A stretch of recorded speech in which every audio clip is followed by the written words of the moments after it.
Bruce here, and today we're going to cover the book of Exodus.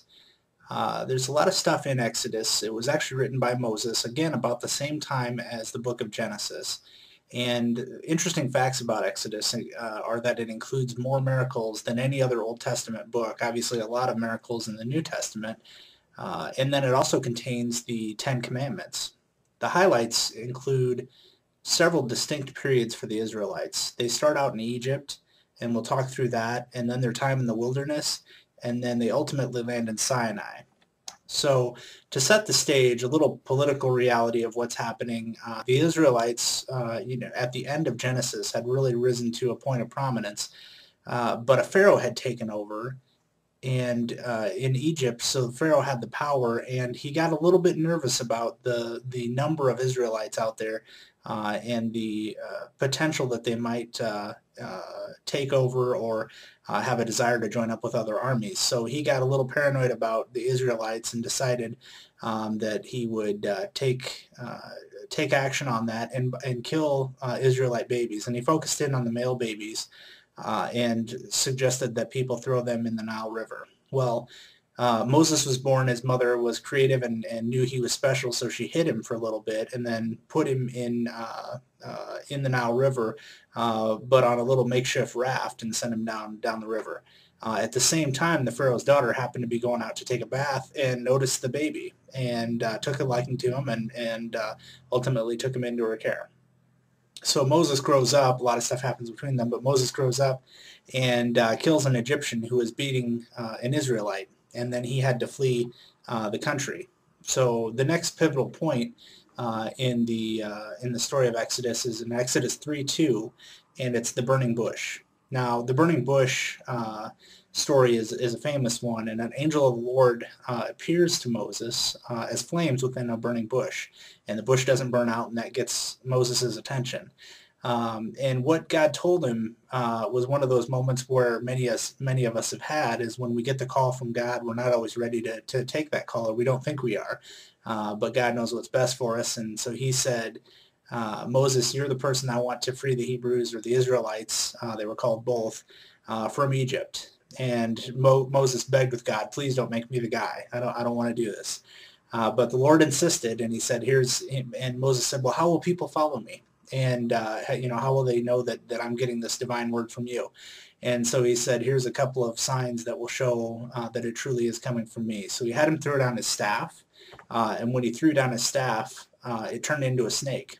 And the next thing that God showed him was he had Moses put his hand in his robe, and when he pulled his hand back out, he actually had signs of leprosy on his hand or a skin disease. And so he put his hand back in his robe, pulled it back out, and it was normal again. So, and the final thing that God talked about was that water would be turned into blood. So these examples were intended to show that this divine word was actually coming from God, and this would help reinforce it. But Moses still wasn't taking the bait, and he said, "Please don't make me the guy." So God allowed Moses' brother Aaron to be the spokesman, and Moses would be the messenger from God that would communicate to Aaron, and Aaron would communicate to the people. So the big trick, though, was Moses had to go back and convince the Pharaoh, the very guy who was killing Israelite babies and not willing to work with them, to let them go and worship their own God in a different place. And so the very stubborn Pharaoh didn't want to do that. So God said, and knew he would be stubborn, predicted that he would be stubborn, and said, "It's going to take a series of plagues to get there, and I'll help you with those plagues." So I won't go through all the plagues here, but you can see, that there were several scriptural references here that call out the different plagues that happened. And the river turning to blood, and it kills all the fish inside the river, and flies swarming to cover the land, boils, hailstorms, plague of locusts that eat all the remaining crops, darkness that falls over, and then ultimately death of firstborn. And it took plague after plague after plague where, the magicians that worked for the Pharaoh were able to recreate some of these, and then it would seem like Moses almost had the Pharaoh convinced with a couple of these, but then he would later recant and say, no, you can't go. And then it finally took the death of the firstborn of the people in Egypt, and then also the cattle, to convince him that it was the right thing to do. And that is a message, and the message in there is that the response from the Pharaoh confirms that God gives us free will to make our own decisions, and that the Pharaoh made the choice not to follow God. So it actually took several instances for him to finally come around. And even when he did bite, he ultimately ends up sending his army to chase after Moses and the Israelites. So later in the story, after 430 years of the people being in Egypt, Pharaoh lets them go. But he does go after them, and the sea, the parting of the Red Seas, I'm sure you've heard that story, opens up for the Hebrews, but swallows up the Egyptian army, killing the Pharaoh's army. And then around the year 1250 BC, they arrive near Mount Sinai. And at his father-in-law's suggestion, Moses appointed judges to administer justice to the people. Moses goes to Mount Sinai, and God told Moses that these laws that he was going to provide were going to be applied to the people, and that they needed to hear about that. And very famously, the Ten Commandments are delivered, and they include things like no other gods before me, keep the Sabbath holy, honor your mother and father, don't murder, commit adultery, or steal, don't covet your neighbor's things. And there's a lot of references later on in Scripture, specifically the New Testament, that is a really clear tie back to some of these. So there's good linkage between both the Old Testament and New Testament with regards to the commandments and what's expected of us. So it seems pretty straightforward, but there was trouble at Sinai. God instructed Moses very specifically how to build a tabernacle and an ark. Now, this is spelled out in Exodus 25:10, and I won't go into the details, but the main thing to note here is that this was pretty new for the Israelites, and they needed a way to learn how to do the things that God was expecting, how to worship him appropriately. And so some specific examples of what that should look like were put in place. And then Aaron, who was the brother of Moses, and his sons were designated as the priests for God.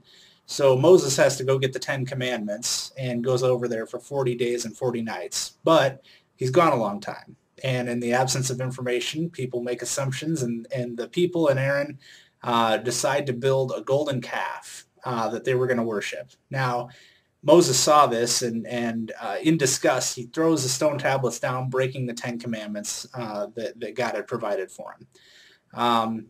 So Moses goes back to Mount Sinai and makes a covenant, which we talked about in Genesis, the covenant or a contract and it took another 40 days, 40 nights with God. And what he said was, God, if you don't destroy the people, I'll help them follow the Ten Commandments. And so God honored that, and he gave them another tablet, and they were back to the races. So in summary, in Exodus, there's several themes that pop out. The first one is slavery. And the way to think about that is we need human, but mostly divine leadership to get out of the slavery of sin.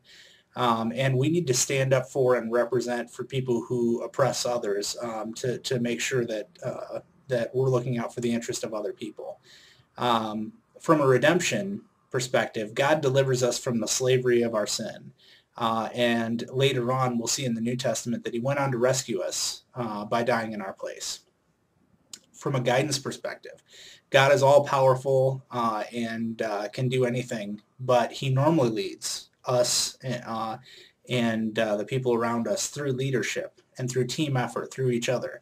The Ten Commandments. God was teaching the Israelites that you have a choice in how you respond to things, and there's a right way to do it and a wrong way to do it, but you ultimately have that choice. He's strongly suggesting you choose the right choice. And then for the nation, God's leadership through his word and presence are our only guides. And that's the way that we know where true north is and how we should respond in life. And it gives us a really good roadmap for how to tackle life's challenges. So that's Exodus in 10 minutes.